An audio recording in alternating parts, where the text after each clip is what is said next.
एक well shaped body तो हर किसी को चाहिए, लेकिन वर्कआउट करने का मन ही नहीं करता। और अगर मोटिवेशन कहीं से मिल भी जाए तब भी समझ नहीं आता कौन कौन सी एक्सरसाइज करूं, क्योंकि इतने सारे बॉडी पार्ट्स ट्रेन करने के लिए होते हैं। Biceps, triceps, forearms, abs, thigh, shoulder और तो और हमें अपने स्टेमिना, स्ट्रेंथ, एजिलिटी इन पर भी तो फोकस करना है। इनको अलग अलग ट्रेन करने जाओगे तो 1.5 से 2 घंटे तो देने ही पड़ेंगे जिम में। और अगर आप होम वर्कआउट वाले हो मेरी तरह तो शायद ही आपके पास इतना इक्विपमेंट हो और टाइम भी। तो क्या कोई ऐसी एक्सरसाइज है जिसमें कम से कम टाइम में पूरी बॉडी पार्ट्स को कवर करने की एबिलिटी हो? बाय द वे, लास्ट में एक बोनस टिप भी है, देखना जरूर।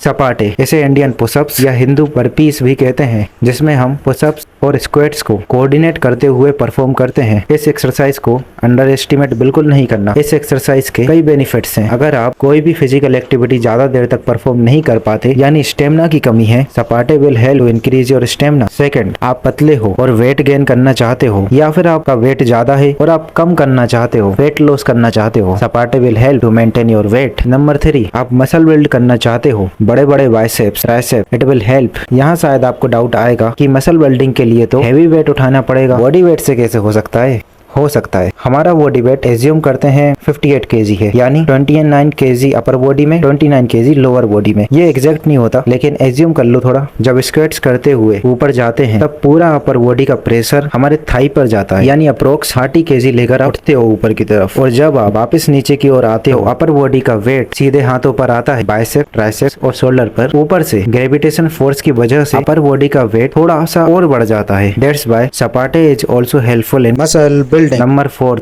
मसल बिल्ड अगर हम जिम में करेंगे तो हाई चांसेस रहते हैं बॉडी स्टिफ होने के, लेकिन सपाटे मसल बिल्डिंग के साथ साथ बॉडी की फ्लेक्सिबिलिटी भी बढ़ाती है। कहीं से ऐसे कि जब आप सपाटे मारते हो तो आपकी नेक स्ट्रेच होती है, आपकी बैक बोन स्ट्रेच होती है, कमर स्ट्रेच होती है, थाई और काप्स भी स्ट्रेच होते हैं, जिससे हमारी फ्लेक्सिबिलिटी बढ़ती है। नंबर 5, क्योंकि इसमें हम स्क्वाट्स और पुशअप्स को कोऑर्डिनेट करते हुए चलते हैं, जिससे बॉडी कोऑर्डिनेशन इंप्रूव होता है। बॉडी कोऑर्डिनेशन का क्या फायदा होता है ये रहा। Number 6, core strength. Number 7, joint mobility. Number 8, cardio. Number 9, agility. Number 10, endurance and many more benefits. Sapate exercise को मैं हाईली रिकमेंड करूंगा उन स्टूडेंट्स के लिए जो स्कूल में है या कॉलेज में है, या फिर उनके जो जॉब करते हैं, क्योंकि टाइम नहीं रहता ना उनके पास। अब इसके बेनिफिट्स तो हमने जान ली, अब इसको परफॉर्म कैसे करना है, कब करना है, कितना करना है, ये भी देख लो। इसको परफॉर्म करने के लिए आपको बेसिक पुशअप्स और स्क्वाट्स तो आना ही चाहिए। सपाटे को हम 2 स्टेप्स में सीखेंगे। स्टेप 1, 2 ईंट ले लेनी है और उन्हें शोल्डर लेवल पर रख देना है, ठीक है। अब हिंदू पुशअप्स को परफॉर्म करना है। कैसे? फिंगर से ईंटों को ग्रैब कर लेना है पूरी तरीके से। बाइसेप्स हमेशा सामने की ओर पॉइंट कर रहे होंगे, अंदर की ओर नहीं तो पूरा फॉर्म गलत हो जाएगा। उसके बाद हमने डुबकी मारते हुए आसमान की ओर देखना है, ना कि नीचे की ओर, नहीं तो हमारी नेक में प्रॉब्लम चालू हो जाएगी। फिर हमें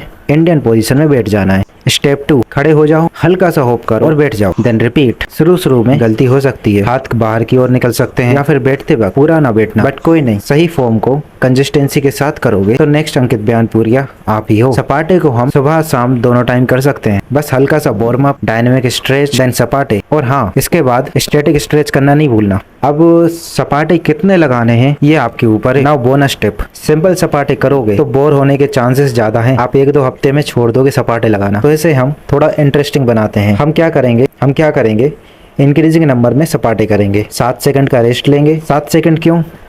थाला फोरा रीजन। सबसे पहले एक सपाटा मारा, 7 सेकंड रेस्ट लिया, 2 सपाटे मारे, 7 सेकंड का रेस्ट, 3 सपाटे मारे, 7 सेकंड का रेस्ट, 4 सपाटे, 7 सेकंड का रेस्ट, 5 सपाटे, फिर रेस्ट एंड गो ऑन। अपनी मैक्सिमम लिमिट को पुश करना है। इससे आपके सपाटे स्पीड में इंक्रीज होंगे। इससे आपको ये कंफ्यूजन भी खत्म हो जाएगा, कितने सेट करूं, कितने रेप्स करूं, फलाना ढिंकाना। तो दोस्तों, कैसी लगी वीडियो? इन्फॉर्मेटिव? कोई doubt? Let me know in the comment section. जय जोहार।